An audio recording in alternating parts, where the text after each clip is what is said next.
There's a pretty one, Ulysses.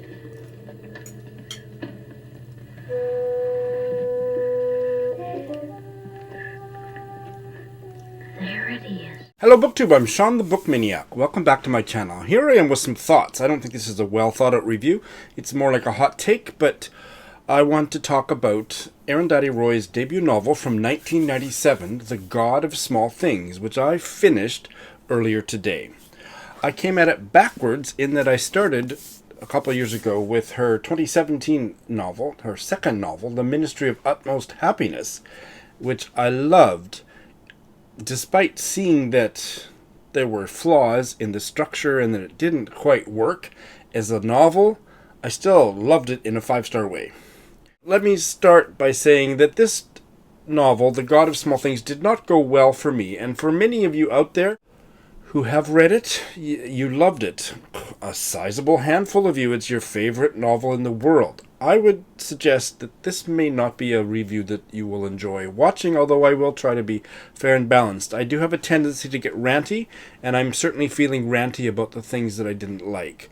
But let's start with the positive. So first of all, 1997 novel set in 2 time periods, the earliest being 1969, I believe, in this Indian state of Kerala, and then the closer to the present time period is, I think, 1993. And there are 2 twins, Rahel and her twin brother, her fraternal twin brother, Esta, their mother, Amu, and several other members of the extended family. I'm not going to try to give a summary of the plot of the novel, other than the way that I touch on it as I talk about the things that I liked and loathed about this novel. You can go to Goodreads or you can go to Wikipedia to find out more about the plot. I would like to start by identifying 2 things that I loved about this novel. One was that in places the writing was stunning. Just like in far more places in her second novel, the writing was stunning.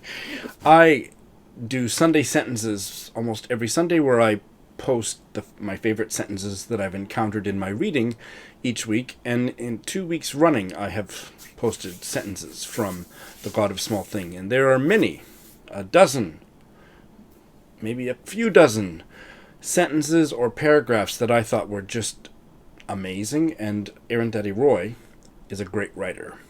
But just for one perhaps representative example of some of the sentences that I loved, this was my Sunday sentence from maybe 2 weeks ago.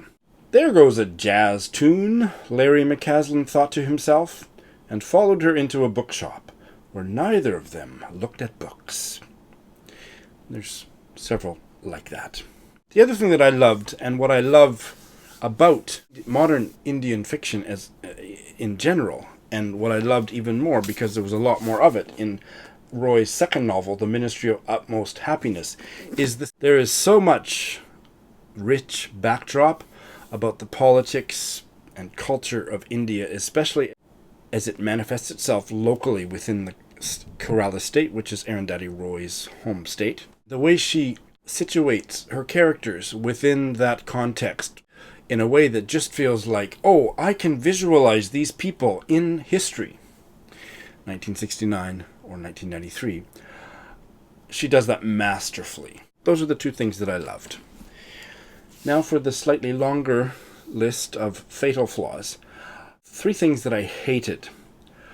I hated the narrative voice in this novel that whenever the action was focused on the 7-year-old twins, they were 7 in 1969, and I would say even moving forward into 1993, they never really seemed to grow up in the way that the narrator talked about them. But certainly when they were 7 years old, the narrator, and this was none of this was first person, but the third person narrator just had a lapse of maturity. There was just the diction was so annoying. I mean, it bugged me at first, and it never got better. Even when one of my subscribers, a fellow booktuber, explained what was going on, I thought, oh, okay, that makes sense. But it just, by the end, it was making me nauseous.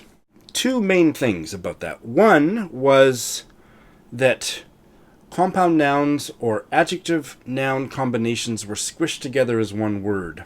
I'm not going to read you the quotes, but things like hymn book was squished together as one word. What is it? What happened? Both of those questions were squished together as one word. Furry whirring. Sari flapping. Both of those adjectives were squished together as one word. And repeatedly, whenever we were focused on what was going on with these kids, that happened over and over. I felt like it was like Winnie the Pooh. It just drew me up the wall.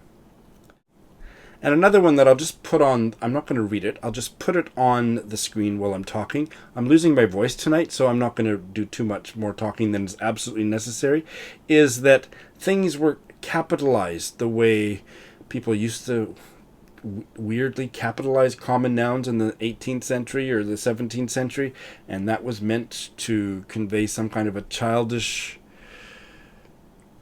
childlike type of writing, and that drove me crazy. So the example's on the screen.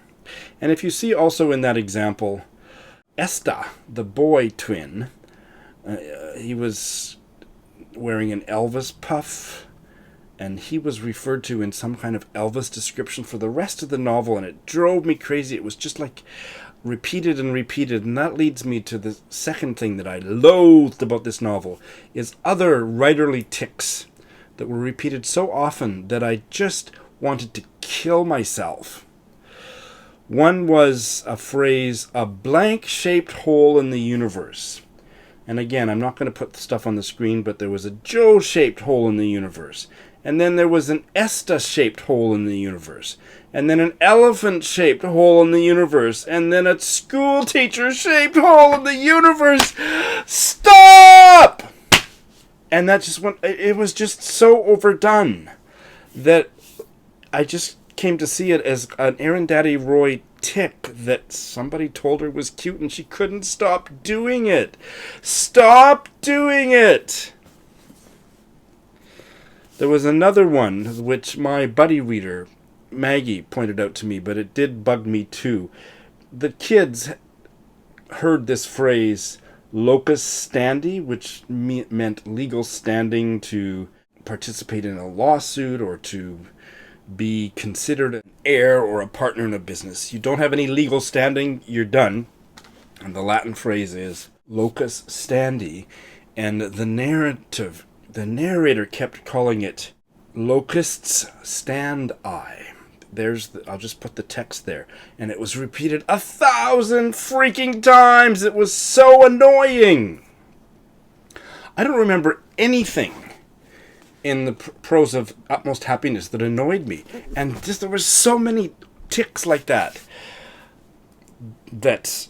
I don't know how people could stand it.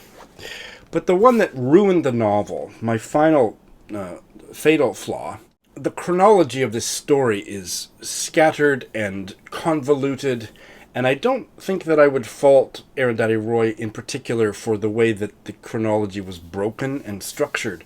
I don't have a problem with that. The asynchronous structure.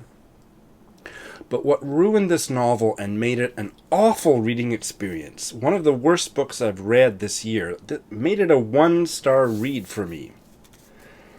And I know it won the Booker and many of you loved it. And I love you because you loved it. But what made me hate this novel is the completely inept, ineffectual, and maddening way that Arundhati Roy employed foreshadowing. So, woven, no spoilers, but woven in and amongst this story was that there was some horrific, violent tragedy that struck at the heart of the characters in the novel. And that the victim was a employee of the family who was part of the untouchable caste. Now, more modernly, the vocabulary would be part of the Dalit caste. The name of that caste, locally, was the Paravan caste, which was one of the ethnic, cultural groups that were considered at that time with this, the unbelievable racism, discrimination, and violence of the Untouchable casts. Veluta was his name, and the foreshadowing starts on page 1, and it carries on dropping more hints throughout the novel. And by about the 80% mark, we still didn't get the story, and we didn't really get the final bits of the story until about 97% mark. I did this as an ebook, so I'm quoting you actual statistics. But so many hints had been dropped that we basically knew what was happening, what was going to happen, what the tragedy was in some gauzy, basic way by about the 50% mark. And once I knew what to expect in a basic way, the dropping of one more little detail and one more little revelation, the putting together of the pieces of the puzzle, it drove me up the wall. What was she trying to do? Like, okay, we knew that this was going to happen to this person, and this is why this person died, but if you wanted to find out what color coat the perpetrator was wearing, you had to wait till 97%. That was so badly done that it made me hate this novel. In closing, and I kind of forgot that there was one other main criticism, so I'll just say it in passing. I didn't think the characters were well developed. They didn't jump off the page. One of the main characters dies halfway through. The way the chronology jumps, we get to see more of that character in the past, right up until the final page of the novel, but that character dies. We find out that character dies in not a very pleasant way, and I was completely unmoved. So I knew this was not a book for me, and I considered bailing, but I was enjoying the buddy read, and I continued. But I want to share this quote, which is, I think, a rather central quote for the novel. "It is, after all, so easy to shatter a story, to break a chain of thought, to ruin a fragment of a dream being carried around carefully like a piece of porcelain." It's a beautiful passage. It demonstrates to me what ruined this novel. Roy shattered the story with all this garbage, all these tics, all this annoying childish BS, superficial characters, and the just embarrassingly bad use of foreshadowing. My chain of thought was broken. Whatever fragment of a dream, the things that I liked about this novel made me carry around as I was reading it was completely shattered by the end. I hated this novel. Thanks for watching.